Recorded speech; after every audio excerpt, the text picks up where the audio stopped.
Question है आपको ये एल्डिहाइड दे रखा है, कॉन्सेंट्रेट NaOH के साथ में हीट दे रखा है और आपको प्रोडक्ट ए और बी पूछा है। अब देखो आपको केनिजारो या एल्डोल है वो कैसे फाइंड आउट करोगे। आप पहली चीज तो रिएजेंट देखो, दूसरी चीज अल्फा हाइड्रोजन देखो। अगर एल्डिहाइड और कीटोन, एल्डिहाइड ही है जनरली, तो इसमें क्या होगा कि अल्फा हाइड्रोजन नहीं है। अरे चल जा भाई पेन, अल्फा हाइड्रोजन एब्सेंट होगा, ठीक है, तो क्या हो जाएगी केनिजारो। अगर अल्फा हाइड्रोजन है तो फिर एल्डोल में हो जाएगी। यहाँ पे CHO देखो, इस ग्रुप के रेस्पेक्ट में यहाँ पे अल्फा हाइड्रोजन नहीं है। अगर अल्फा हाइड्रोजन नहीं है तो यहाँ पे क्या होगी, केनिजारो रिएक्शन होगी। अब केनिजारो में क्या होता है कि एक बार तो ऑक्सीडेशन होता है और एक बार होता है रिडक्शन। ऑक्सीडेशन से कार्बोक्सिलिक एसिड का साल्ट बनता है और रिडक्शन से एल्कोहल फॉर्म हो जाती है। क्लियर बात। तो जो ये है आपका कंपाउंड, ये है, बना दो CHO। अगर मैंने इसका रिडक्शन किया, रिडक्शन करूंगा तो क्या फॉर्म होगा, एल्कोहल फॉर्म होगा, यानी CH2OH। मैकेनिज्म से भी आप देख सकते हो, पर ये बिल्कुल सिंपलेस्ट वे में बता रहा हूं मैं। अगर ऑक्सीडेशन करोगे तो इसका क्या फॉर्म होगा, कार्बोक्सिलिक एसिड का सॉल्ट फॉर्म होगा, COO। सोडियम है NaOH, यहाँ से Na+ आ जाएगा, ये माइनस ये प्लस। अब देख लो ये कंपाउंड बने आपके पास, तो ये करेक्ट आंसर हो गया सेकंड। क्वेश्चन है which will show geometrical isomerism. देखो GI कौन शो करता है, कॉन्सेप्ट बताता हूं आपको। दो एटम है, उनके बीच में रेस्ट्रिक्टेड रोटेशन हो, जैसे कार्बन कार्बन हो या कार्बन नाइट्रोजन कोई भी हो, इन पे जो ग्रुप लगे हुए होंगे, जैसे A और B लगा दिया, दोनों ग्रुप डिफरेंट होंगे A और B, ठीक है, ये ध्यान रखना, तब ये GI शो करेंगे। A और B दोनों डिफरेंट, ये भी, ये दोनों डिफरेंट, ठीक है। अब इसमें देखो, यहाँ पे फर्स्ट वाले में देखो नाइट्रोजन के पास एक लोन पेयर है, चलो लोन पेयर और OH तो डिफरेंट है, पर इस साइड में देखो CH3 सेम है, तो ये तो GI शो नहीं करेगा, ठीक है। यहाँ पे देखो ये वाला ग्रुप डिफरेंट है, पर इस डबल बॉन्ड के अराउंड इधर दोनों हाइड्रोजन लगे हुए हैं, सेम है दोनों हाइड्रोजन, तो ये भी नहीं करेगा। यहाँ पे देखो ये double bond nitrogen double bond nitrogen है, तो इधर OH और एक रहेगा आपका लोन पेयर, एक लोन पेयर एक OH, ठीक है, नाइट्रोजन पे लोन पेयर रहेगा ना, तो दोनों लोन पेयर और OH दोनों डिफरेंट ग्रुप काउंट करते हैं, ध्यान रखना ना। तो ये यहाँ पे शो कर जाएगा GI। यहाँ पे देखो इस डबल बॉन्ड के अराउंड ये ग्रुप अलग है, ये अलग है, यहाँ पे एक CH3 और दूसरा लगा हुआ है आपका हाइड्रोजन, तो ये भी शो कर जाएगा। यानी GI कौन कौन शो कर रहा है, थर्ड एंड फोर्थ, तो करेक्ट आंसर हो जाएगा थर्ड। क्वेश्चन है in which enol form is more stable than keto form. देखो इनोल फॉर्म, ये कीटो फॉर्म दे रखी, इनोल फॉर्म इनमें से किसकी स्टेबल होगी, मोर स्टेबल पूछा है। तो देखो सेकंड और फोर्थ में आपको ऐसा दिख रहा है कि एरोमेटिसिटी गेन हो सकती है, तो बना के देख लेते हैं। देखो सेकंड वाले की आप बनाओ इनोल फॉर्म, कैसे, यहाँ पे जो हाइड्रोजन है sp3 हाइड्रोजन है, हाइड्रोजन जाएगा ऑक्सीजन के पास, डबल बॉन्ड यहाँ पे, तो ये क्या बनेगा आपके पास, यहाँ पर ये फिनोल फॉर्म हो जाएगा, फिनोल बन जाएगा, ये OH हो गया, यानी ये एरोमेटिक हो गया। साथ में फोर्थ वाले की बना के देखो तो क्या होगा, देखो यहाँ से हाइड्रोजन यहाँ पे, ठीक है, और डबल बॉन्ड यहाँ पे आ जाएगा। तो देखो इसकी अगर बनाना चाहें तो ये डबल बॉन्ड था, ये था ही, यहाँ पे एक डबल बॉन्ड यहाँ पे आ गया, ये OH रह जाएगा, ये डबल बॉन्ड O, यानी एरोमेटिसिटी आ गई, ठीक है। थर्ड वाले का बनाओगे, थर्ड वाला तो ये बन जाएगा, ये तो ये तो एंटी एरोमेटिक हो गया, ये तो बहुत कम स्टेबल हो जाएगा। यानी सेकंड वाला और फोर्थ वाले में अगर इनोल फॉर्म बनाओगे तो एरोमेटिसिटी आ रही है, इस कारण ये मोर स्टेबल हो जाएंगे। तो सेकंड और फोर्थ वाला ऑप्शन कौन से में है, फर्स्ट में, तो करेक्ट आंसर हो गया इसका फर्स्ट। क्वेश्चन है टोटोमेरिज्म इज एग्जिबिटेड बाय। देखो जेई मेंस में भी क्वेश्चन आया हुआ है ये, और नीट में भी आ चुका है, ठीक है। तो टोटोमेरिज्म किसके द्वारा एग्जिबिट होगी, सबसे पहले देखो फर्स्ट वाले में आपको इनोल फॉर्म दे रखी है, ठीक है, तो इसका कीटो फॉर्म बन जाएगा कैसे, ये हाइड्रोजन यहाँ पे चला जाएगा और डबल बॉन्ड इस कार्बन और ऑक्सीजन के बीच में आ जाएगा, तो यहाँ पे फॉर्म हो सकता है, यहाँ पे टोटोमेरिज्म हो सकती है। नेक्स्ट सी में देखो, यहाँ पे ये sp3 कार्बन है और इस पे आपके पास हाइड्रोजन भी है, तो डबल बॉन्ड यहाँ पे और ये हाइड्रोजन यहाँ पे जा सकता है, या ऐसा ही इस के साथ भी हो सकता है, यहाँ पे देख लो फ्री है, sp3 है और हाइड्रोजन भी है, तो ये भी टोटोमेरिज्म शो कर देगा। नेक्स्ट देखो बी में डबल बॉन्ड वाला ये सिस्टम है, अब इसके पास में sp3 कार्बन तो है नहीं, ठीक है, यहाँ पे भी नहीं होगा ना, कॉन्जुगेशन में यहाँ पे कोई हाइड्रोजन है, तो ये टोटोमेरिज्म शो नहीं करेगा। क्लियर बात, यहाँ पे ये टोटोमेरिज्म शो कर देगा, क्योंकि देखो sp3 कार्बन मिल गया, इस पे हाइड्रोजन है, हाइड्रोजन यहाँ पे चला जाएगा, डबल बॉन्ड यहाँ पे आ जाएगा। क्लियर बात, तो कौन कौन शो आपको पूछा है, टोटोमेरिज्म इज एग्जिबिटेड बाय किसके द्वारा होगी, तो ACD करेक्ट आंसर हो जाएगा सेकंड।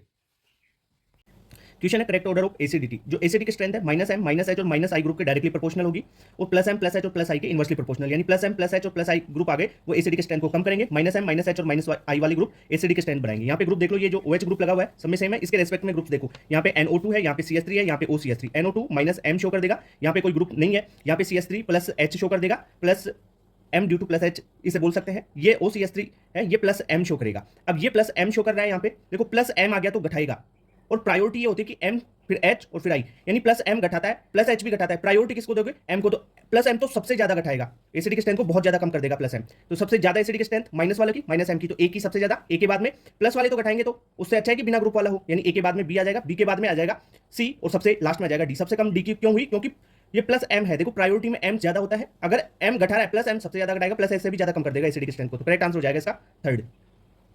क्वेश्चन है ऑर्डर ऑफ स्टेबिलिटी। ये एल्किन्स दे रखी है, इसमें आपको स्टेबिलिटी बतानी है। जनरली एल्किन की स्टेबिलिटी आप देखते हैं हाइपर कॉन्जुगेशन से, यानी अल्फा हाइड्रोजन से, जितने ज्यादा अल्फा हाइड्रोजन स्टेबिलिटी उतनी ही ज्यादा होगी। तो सबसे पहले पहली वाली एल्किन देखो, इस एल्किन के लिए कितने अल्फा हाइड्रोजन है, देखो 3 ये 3 ये, 3 यहाँ पे और 3 यहाँ पे है, टोटल कितने हो गए 12 अल्फा हाइड्रोजन, ठीक है। सेकंड में देखो 3 यहाँ पे और 3 ये, बस तो 6 अल्फा हाइड्रोजन इसके लिए, यहाँ पे भी ओनली 6 अल्फा हाइड्रोजन है। इस एल्कीन के लिए देखोगे तो ये अल्फा कार्बन, इस पे जुड़ा हुआ हाइड्रोजन यानी 3 अल्फा हाइड्रोजन। अब सर 12 वाला सबसे ज्यादा और सबसे कम 3 वाला, ये तो हो गया, पर इन दोनों में सेम है, इसकी स्टेबिलिटी कैसे देखेंगे?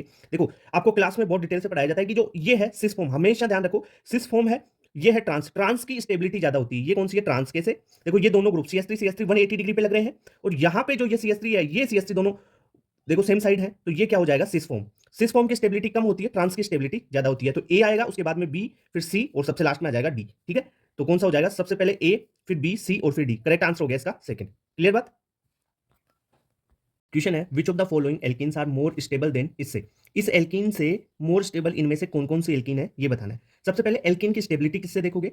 अगर कॉन्जुगेशन हो रहा हो, रेजोनेंस वगैरह हो रहा हो, उससे देख लो। रेजोनेंस से पहली चीज। दूसरी बात, उसके बाद में आता है हाइपर कॉन्जुगेशन, और फिर आता है इंडक्टिव। तो सबसे डोमिनेंट प्रायोरिटी दोगे मिजोमेरिक यानी रेजोनेंस को, फिर हाइपर कॉन्जुगेशन यानी अल्फा हाइड्रोजन चेक करोगे, अल्फा हाइड्रोजन सेम आ जाए, फिर उसके बाद में सबसे कम प्रायोरिटी देते हैं इंडक्टिव इफेक्ट को। तो यहाँ पे रेजोनेंस वगैरह कुछ है नहीं, अपन अल्फा हाइड्रोजन यानी हाइपर कॉन्जुगेशन से चेक कर लेते हैं। हाइपर कॉन्जुगेशन यानी अल्फा हाइड्रोजन चेक करने होते हैं। इसके अल्फा हाइड्रोजन देखो कितने हैं? 2 यहाँ पे और 1 यहाँ पे, यानी 3 अल्फा हाइड्रोजन है। इस एल्कीन के देखो 3 यहाँ पे, 3 यहाँ पे, 6, 2 ये और 2 ये, यानी 10 अल्फा हाइड्रोजन। तो ये 3 अल्फा हाइड्रोजन यानी कम स्टेबल है, और 10 अल्फा हाइड्रोजन ज्यादा स्टेबल है। अल्फा हाइड्रोजन जितने ज्यादा स्टेबिलिटी उतनी ही ज्यादा। इसके लिए अगर अल्फा हाइड्रोजन देखें तो इस एल्कीन के लिए देखो 2 तो यहाँ पे अल्फा हाइड्रोजन, ठीक है, 2 यहाँ पे और 1 यहाँ पे, यानी कितने हो गए? 5 अल्फा हाइड्रोजन इसके लिए। इसके लिए देखोगे 2 ये और 2 ये, 4 अल्फा हाइड्रोजन। इस एल्कीन के लिए 3 यहाँ पे अल्फा हाइड्रोजन और 1 यहाँ पे, तो यानी 4 अल्फा हाइड्रोजन। इसके तो 3 है अल्फा हाइड्रोजन, सबके 10 है, 5 है, 4 है, 4 है। तो आप देखो 3 से सब में ज्यादा है, तो इनकी स्टेबिलिटी भी तो ज्यादा होगी, तो सबकी स्टेबिलिटी इससे ज्यादा है। तो ABCD आ जाएगा। करेक्ट आंसर हो गया थर्ड।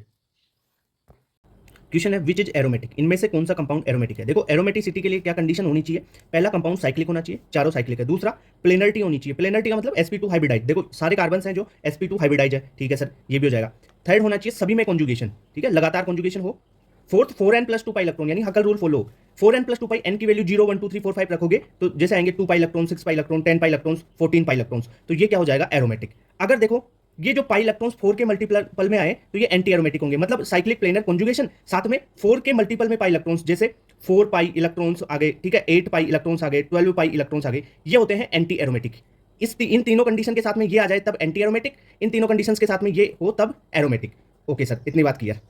अगर साइक्लिक नहीं होगा तो नॉन एरोमेटिक में चला जाएगा वो, क्लियर बात। प्लेनर नहीं होगा तो नॉन एरोमेटिक में। ये देखो इसमें है आपके 8 पाई इलेक्ट्रॉन्स, यानी ये एंटी एरोमेटिक। इसमें है 4 पाई इलेक्ट्रॉन्स, कॉन्जुगेशन भी है, तो ये भी एंटी एरोमेटिक। यहाँ पे भी 2 ये पाई इलेक्ट्रॉन्स, 2 इसके हो जाएंगे, तो ये भी 4 पाई इलेक्ट्रॉन्स यानी एंटी एरोमेटिक। यहाँ पे देखो 6 पाई इलेक्ट्रॉन्स हो गए, 6 पाई इलेक्ट्रॉन्स यानी एरोमेटिक। आपको पूछा है एरोमेटिक, तो करेक्ट आंसर हो गया फोर्थ।